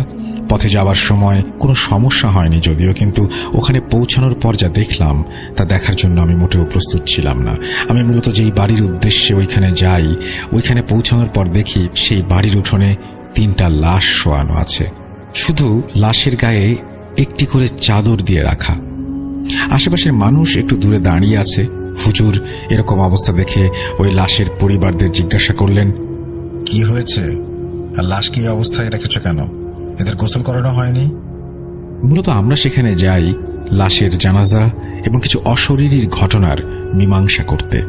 হুজুর পরিবারের একজনকে বললেন, লাশের মুখ থেকে চাদর সরাও, আমি এদের দুটো দেখতে চাই। কিন্তু কেউ সাহস করে এগিয়ে আসেনি। তখন আমাকে হুজুর বলল, হামিদ মিয়া, এই লাশের উপর থেকে চাদর সরিয়ে একটু দেখাও। হুজুরের কথা মতো আমি চাদরটা সরাই, কিন্তু চাদরটি সরিয়ে আমি আমার জীবনের সব থেকে ভয়াবহ জিনিসটি দেখি, আর তা হলো লাশটি মাথার সাইড থেকে পুরো অর্ধেক পর্যন্ত মনে হয় কেউ চাপাতি দিয়ে কুপিয়ে আলাদা করে ফেলেছে। কিন্তু না, পরে দুটি লাশের ওপর থেকে চাদর সরানোর পর দেখি একটি লাশের ঘাড়ের ওপর থেকে পুরো শরীরের অর্ধেক নেই। মনে হচ্ছে কেউ তাদেরকে টেনে ছিঁড়ে আলাদা করে ফেলেছে। এই দেখে আমি সহ্য করতে পারি না, সাথে সাথে বমি করে দেই। তা দেখে হুজুর আমাকে বলল, হামিদ মিয়া, তুমি ঠিক আছো? আমি অভয় দিয়ে বলি, হ্যাঁ ঠিক আছে। এরপর যথারীতি গ্রামের কিছু সাহসী লোক দিয়ে লাশের গোসল ও জানাজা দিয়ে দাফন করে দেওয়া হয়। এরপর পরিবারের কাছে হুজুর জিজ্ঞাসা করলেন এই সব ঘটল কিভাবে। পরিবারের একজন বয়োজ্যেষ্ঠ কষ্টভরা মুখ করে বললেন, এরা 3 জন আমার ছেলে। এরা প্রতিদিন কুমার নদীতে নৌকায় মাছের খোঁজে দূরে দূরে যেত। হঠাৎ একদিন তারা 3 ভাই মিলে কাঠের তৈরি অদ্ভুত একটা বাক্স বাসায় নিয়ে আসে। তারপর তারা সেই বাক্সটা খোলার জন্য অনেক চেষ্টা করে, কিন্তু পারেনি। গত 5 দিন আগে অনেক চেষ্টার পর ওই বাক্স ভাঙতে সফল হয়েছে। বাক্স ভাঙার পর থেকেই তারা কেমন যেন শুরু করেছিল। মনে হচ্ছিল কিছু দেখে ওরা অনেক ভয় পেয়েছে। তারপরও তারা মাছ মারতে যায়। আমি তাদের মাছ মারতে যেতে নিষেধ করি। নিষেধ উপেক্ষা করে মাছ মারতে যায় তারা। পরে কাল সকালে ওই নৌকায় তবে এই অবস্থায় পাওয়া গেছে লাশ। হুজুর সেই বাক্সটি দেখতে চায়। লোকটি বাক্সটি নিয়ে হুজুরের দিকে আসে এবং তখনই হুজুর বাক্সটি দেখে কেমন যেন একটু অস্বস্তি বোধ করতে থাকেন। তারপরে হুজুর ভালো করে বাক্সটি পর্যবেক্ষণ করেন এবং তিনি দেখতে পান, আমিও দেখতে পাই, বাক্সটির সারা গায়ে বিভিন্ন রকমের লেখা, এবং লেখাগুলো তৎকালীন সময় হুজুর ঠিক মতো পড়তে পারছিলেন না, কিন্তু তারপরও যতটুকু তিনি পড়তে পেরেছিলেন তা হল বাক্সটির ওপরের অংশে লেখা ছিল মৃত্যু সমান, যেই খুলবে সেই মরবে। এই শুনে ওইখানকার সব লোকজন এবং আমিও চমকে যাই। সাথে সাথে হুজুর বাক্সটি আগুনে পুড়িয়ে ফেলতে চান, কিন্তু দুঃখের বিষয় হল বাক্সটি আগুনে পোড়ানো যাচ্ছিল না। সব বুঝে শুনে হুজুর বলেন, এই বাক্সটি আমার সাথে নিয়ে যাব এবং কাল সন্ধ্যায় আমি এর ফলাফল জানাবো যে বাক্সটি আসলে ধ্বংস করতে পারা যাবে কিনা।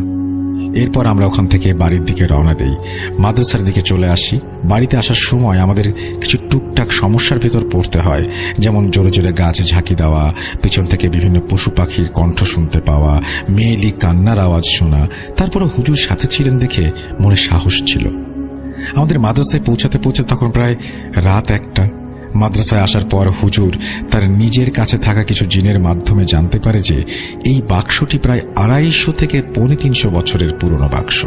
এটা বিভিন্ন যুদ্ধে এ ধরনের অস্ত্র হিসেবে নিক্ষেপ করা হতো এবং নিক্ষেপের সময় অস্ত্র ভেঙে যেত এবং ওই অস্ত্রের থেকে 8 থেকে 10 জন বন্দী থাকা জিন আশেপাশে প্রায় সব মানুষকে নৃশংসভাবে হত্যা করত এবং পুনরায় সেই অস্ত্রের ভেতর, মানে বাক্সের ভেতর চলে যেত এবং বাক্সটি পুনরায় আগের মতো হয়ে যেত। এই কাজে এই বাক্স তৈরি করা হতো এবং তারা আরো বলে এই বাক্স তৈরি হয়েছিল সুলাইমান আলাইহিস সালামের আমলে। তারা বলেন এরকম বাক্স পৃথিবীতে প্রায় 95 থেকে 96টি আছে। কালের বিবর্তনে এই বাক্সের ধরন ও আকার পাল্টিয়েছে। হুজুর তখন বলেন এই বাক্স ধ্বংস করা যায় কিভাবে? তখন সেই জিনগুলো হুজুরকে জানায় এই বাক্স কোনোদিন ধ্বংস করা যায়নি কিংবা যেত না, তাই তারা এই বাক্সগুলো বিভিন্ন জায়গায় মাটি খুঁড়ে কিংবা বিভিন্ন গোপন স্থলে লুকিয়ে রাখে। তারা এও জানান এই বাক্স প্রথম তৈরি করেছিলেন সুলাইমান আলাইহিস সালাম তার সৈন্যদের রক্ষা করার জন্য। তারপর থেকে ওই বাক্স বড় হুজুর গোপনে কোথাও লুকিয়ে রাখে এবং 3 জনকে সেটা পাহারা দিতে বলে, যাতে কেউ কোনোদিন আর ওই বাক্সের সন্ধান না পায়। আমার দাদা সহ আমাদের এই পীর বংশের বিভিন্ন লোকের মুখে শোনা আজও সেই বাক্স আমাদের বংশের কারো না কারো কাছে লুকানো আছে। আমার ফ্যামিলি মেম্বারদের সাথে অনেক ধরনের ঘটনা ঘটেছে, সেগুলো আমি একে একে পাঠাবো এই বলে তিনি তার ঘটনা শেষ করেছেন। Thank you so much. আপনি লিখেছেন, আপনার নাম ঠিকানা বলতে মানা করেছেন, আমি বললাম না, আমি দেখতে পাচ্ছি আপনার নামটি। এবং অনেক ধন্যবাদ আপনাকে এরকম চমৎকার একটা স্টোরি আমাদেরকে আবারও উপহার দেওয়ার জন্য। লিসনার্স, আশা করছি আপনাদেরও ভালো লেগেছে, এবং যদি ভালো লাগে অবশ্যই আমাদেরকে জানাবেন। আর আমাদেরকে ঘটনা পাঠাতে হলে আমাদের ইমেল অ্যাড্রেস হচ্ছে russell.bhuth.com@gmail.com। আপনার নাম, ঠিকানা এবং ফোন নাম্বার সহ আপনার জীবনে ঘটে যাওয়া বা আপনার জানা সেরা ঘটনা পাঠিয়ে দিন আমাদের কাছে।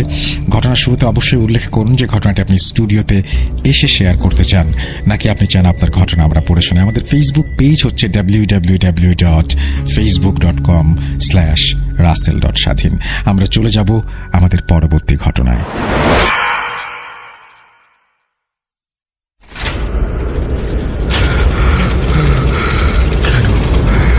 কেন তুমি আসো? আমি শুধু তোমার সাথেই থাকতে চাই। তুমি চলে যাও, চলে যাও, প্লিজ চলে যাও। Bhuth.com with Russell.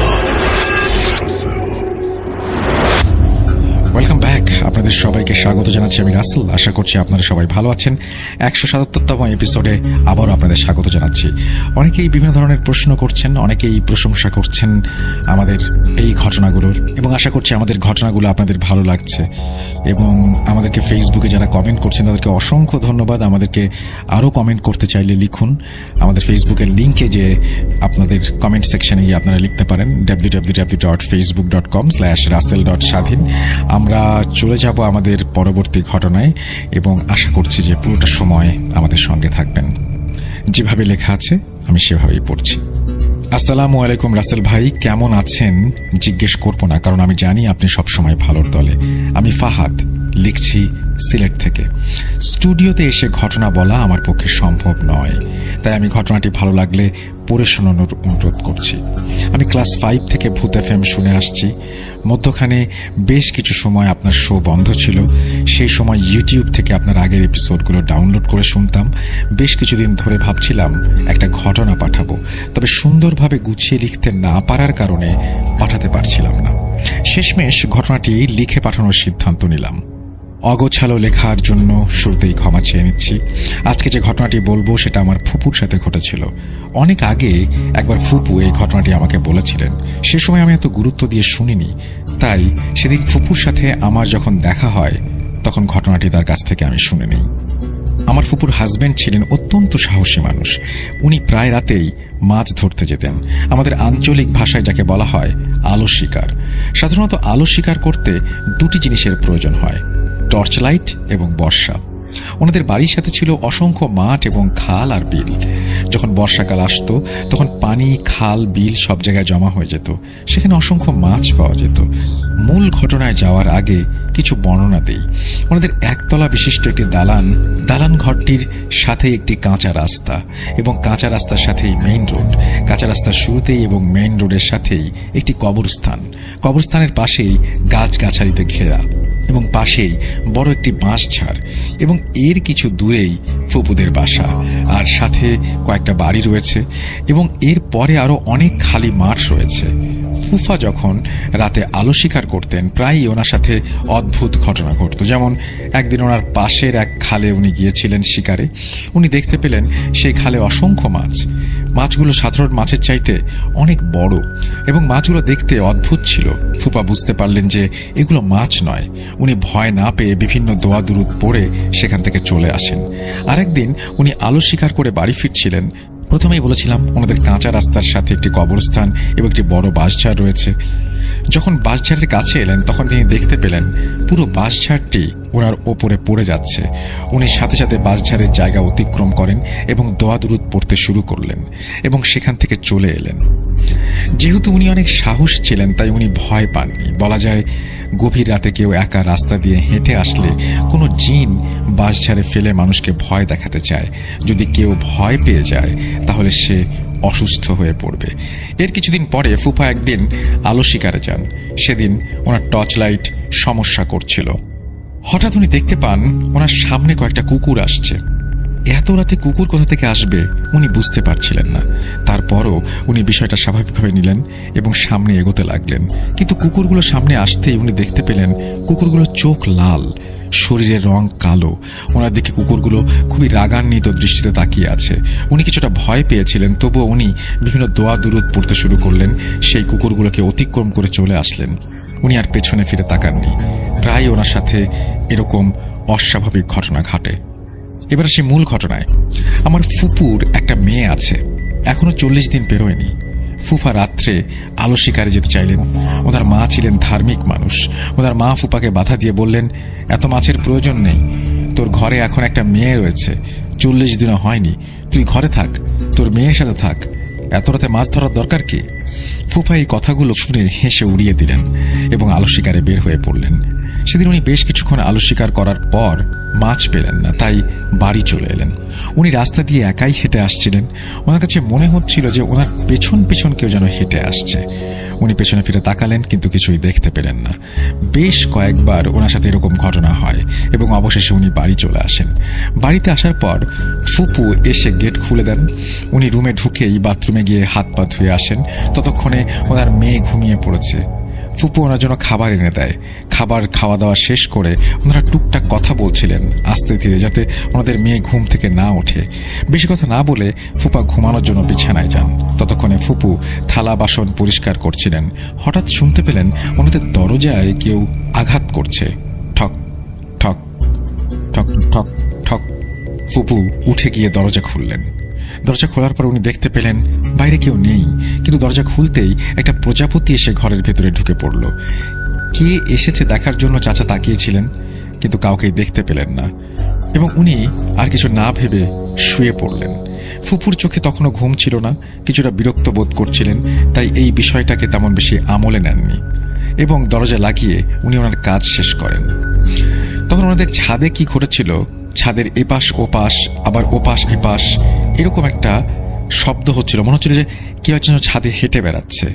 ফুফা রেগে গিয়ে বললেন, এই কে রে, এত রাত্রে ছাদে কে হাঁটছে? উঠে আসবো নাকি যাবি? এরপর শব্দটা বন্ধ হয়ে যায়। তবে কিছুক্ষণ পর শব্দটা আবার হচ্ছিল। সকালে ফুপু ঘুম থেকে উঠলেন, কিন্তু প্রতিদিন ঘুম ভাঙত ফুপুর মেয়ের কান্নার আওয়াজে। কিন্তু আজ উনি ঘুম থেকে উঠে দেখেন সকাল 8টা বাজছে। ওনার মেয়ে গভীর ঘুমে। উনি ভাবলেন এই ফাঁকে সকালের কিছু কাজ সেরে নেই। উনি যাবতীয় কাজ শেষ করলেন এবং দেখলেন ওনাদের মেয়ে তখনও গভীর ঘুমে। এর কিছুক্ষণ পর ফুফা ঘুম থেকে উঠলেন, মুখ ধুলেন। এরপর ফুপাকে জানালেন যে ওনাদের মেয়েটা এখনো ঘুমিয়ে, প্রতিদিন এত আগে উঠে আজ উঠছে না। আমার ফুপা ওনার মেয়ের কাছে গেলেন এবং মেয়েকে ঘুম থেকে জাগানোর চেষ্টা করলেন, কিন্তু ওনার মেয়ে একদম চুপচাপ শুয়ে আছে। ফুপা মেয়েকে কোলে নিলেন এবং কোলে নিয়ে বুঝতে পারলেন মেয়ে শ্বাস নিচ্ছে না। ফুপু ততক্ষণে কেঁদে ফেলেছেন এবং মেয়েকে ওনার কোলে নিয়ে নাম ধরে ডাকতে শুরু করেছেন। এরপরে বাড়িতে ডাক্তার আনা হলো। ডাক্তার এসে ফুপুকে জানালো যে বাচ্চাটি মারা গিয়েছে। ফুপুর কান্নায় বাড়ি প্রকৃতি সব নিস্তব্ধ হয়ে গিয়েছে। একদম সুস্থ সবল একটা বাচ্চা, তার এইরকম পরিণতি কিভাবে সম্ভব? তার মৃত্যুতে সবাই কষ্ট পেয়েছে, কেউই মেনে নিতে পারছে না এই মৃত্যুটা। বিয়ের মৃত্যুর বেশ কিছুদিন হয়ে গেছে। এর মধ্যে হঠাৎ ফুপার সেই রাতের ঘটনার কথা মনে পড়ে। উনি একজন হুজুরের কাছে যান এবং তাকে গিয়ে সেই রাতের ঘটনার কথা বলেন। হুজুর ফুপাকে বলেন উনি অনেক রাত করে বাড়ি ফিরেছিলেন, তাই কিছু হয়তো ওনার পেছন পেছন এসেছিল এবং সেটা প্রজাপতি রূপে তাদের ঘরে প্রবেশ করে। এরপর ফুপা বুঝতে পারলেন যে তার নিজের ভুলেই তিনি মেয়েটিকে হারিয়েছেন। এই বিষয়টা উনি ওনার মায়ের থেকে প্রথমে গোপন রাখেন, কিন্তু কিছুদিন পর উনি বিষয়টা জেনে যান। কিন্তু উনি ফুপুকে কিছু বলেননি। বলে আর কোনো লাভ নেই, যা হবার হয়ে গিয়েছে। এরপর কখনো ফুপা আর আলো শিকারে বের হননি। এই ছিল আমার ঘটনা। ভালো লাগলে শেয়ার করবেন, পড়ে শোনাবেন। লেখায় অনিচ্ছাকৃত ভুলের জন্য দুঃখিত। আমার নাম ফাহাদ আহমেদ। তারপরে তিনি তার কন্ট্যাক্ট নাম্বার শেয়ার করেছেন। Thank you very much Fahad আপনার ঘটনার জন্য। আশা করছি এই ঘটনাটি আপনাদের ভালো লেগেছে। যদি ভালো লাগে অবশ্যই আমাদেরকে জানাবেন। আমাদের ইমেল অ্যাড্রেস russell.booth.com@gmail.com, অথবা আমাদের ফেসবুক পেজে যে আপনারা লিখতে পারেন www.facebook.com/russell.স্বাধীন।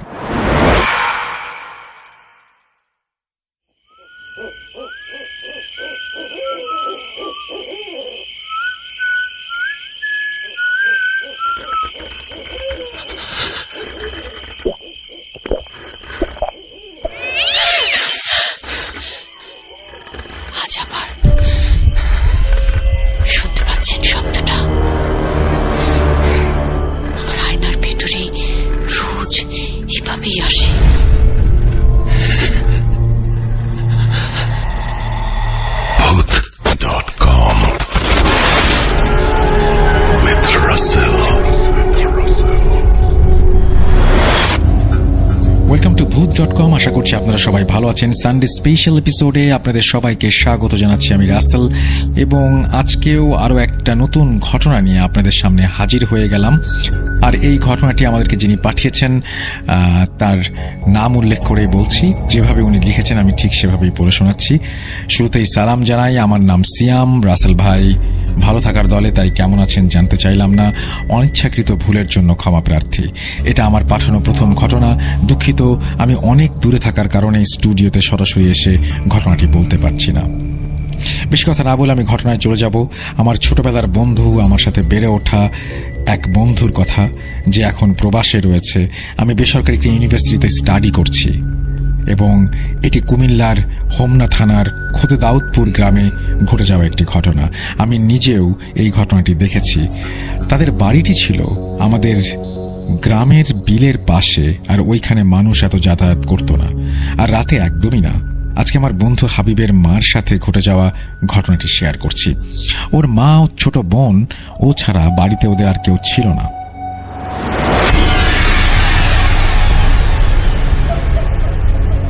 হাবিব প্রায় খেয়াল করতো রাতে ওর মা হুটহাট ওদের বাসা থেকে বের হয়ে যেত, কিন্তু সে তেমন সাহস পেত না মার পিছু নেবার।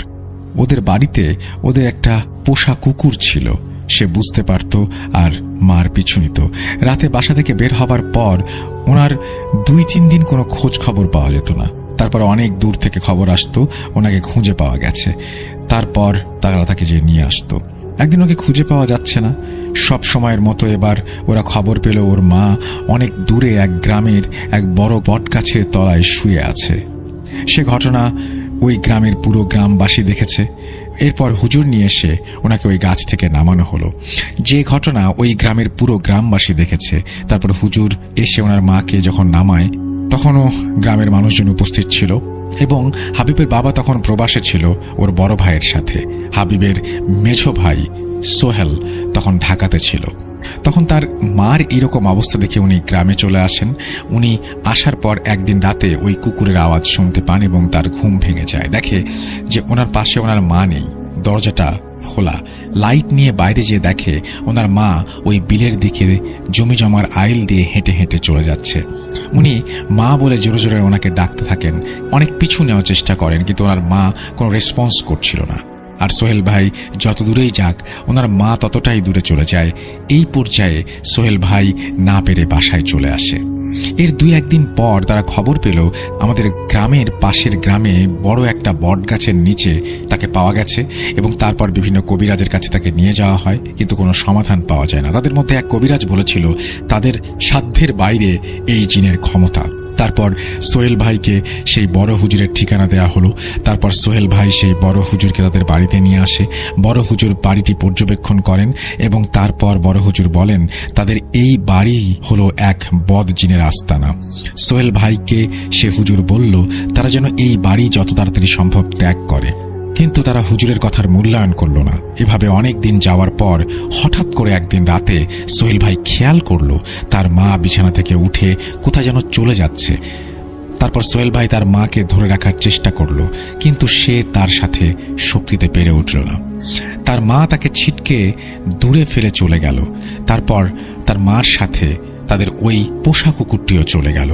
তারপর সোহেল ভাই তার মার পিছু নেয় এবং মাকে খুঁজে পায় না, কিন্তু কিছুটা দূরে যাওয়ার পর রাস্তার মাঝে কুকুরটাকে অজ্ঞান অবস্থায় দেখতে পায়। তারপর এদিক সেদিক কোথাও মাকে খুঁজে না পেয়ে সোহেল ভাই বাসায় চলে আসে। এর পরের দিন সকালে তার মার মরদেহ তার আপন চাচার রান্নাঘরে হাওয়ায় ঝুলন্ত অবস্থায় পাওয়া যায়। ওই হাওয়ায় ঝুলন্ত লাশটা পুরো গ্রামবাসীর সাথে আমরাও দেখেছিলাম। বিশ্বাস করেন রাসেল ভাই, তার মার লাশটা কোথাও কোনো কিছুর সাথে আটকানো ছিল না। ফাঁসি দিলে যেভাবে ঝুলে থাকে ঠিক সেভাবেই লাশটা ঝুলতে থাকে। তারপর লাশটা মাটি থেকে 4-5 ইঞ্চি ওপরে ছিল, কোনো রকম দড়ি বা কোনো কিছুর সাথে আটকানো ছিল না। এক কথায় লাশটা হাওয়ায় ঝুলছিল। পুরো গ্রামবাসী এটা দেখেছে। থানা থেকে পুলিশ এসে লাশটাকে মাটিতে নামায়। তারপর আমাদের গ্রামের কয়েকটা মসজিদের ইমাম সাহেব এসে কোরআন তেলাওয়াত করে লাশটি মাটিতে নামায়। তারপর পুলিশ ময়না তদন্ত করে, কিন্তু কি কারণে মৃত্যু হয়েছে তা সে সম্পর্কে জানা যায় না। তারপর লাশটিকে গোসল দেওয়ার পর জানাজা পড়ে কবরস্থানে নিয়ে যাওয়া হয়। লাশটি এতটাই ভারী হয়েছিল যে কেউ লাশটিকে কবরস্থান পর্যন্ত নিয়ে যেতে পারছিল না।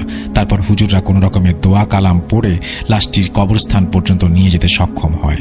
তারপর লাশটিকে কবরে দেওয়ার সময় অনেক বাধা পেরোতে হয়। লাশটিকে মাটি দেওয়ার সময় মাটি বারবার সরে যাচ্ছিল, যা হুজুর দোয়া পড়ে অনেক বাধার পর মাটি দিতে পেরেছিলেন। আর তার মৃত্যুর পরে তারা তাদের বাসায় তার মার উপস্থিতি টের পেত। এই ঘটনার আরও 2টি পার্ট আছে, যা পরবর্তীতে পাঠাবো। ইনশাল্লাহ পাঠাবেন এবং আপনার ঘটনার অপেক্ষায় থাকলাম। যারা এতক্ষণ পর্যন্ত আমাদেরকে শুনছিলেন রবিবারের এই স্পেশাল এপিসোড, তাদের সবাইকে অনেক অনেক ধন্যবাদ। আপনাদের দিন ভালো কাটুক, সুস্থ থাকুন, মোস্ট ইম্পর্টেন্টলি ভূত.com এর সাথে থাকুন। আল্লাহ হাফেজ।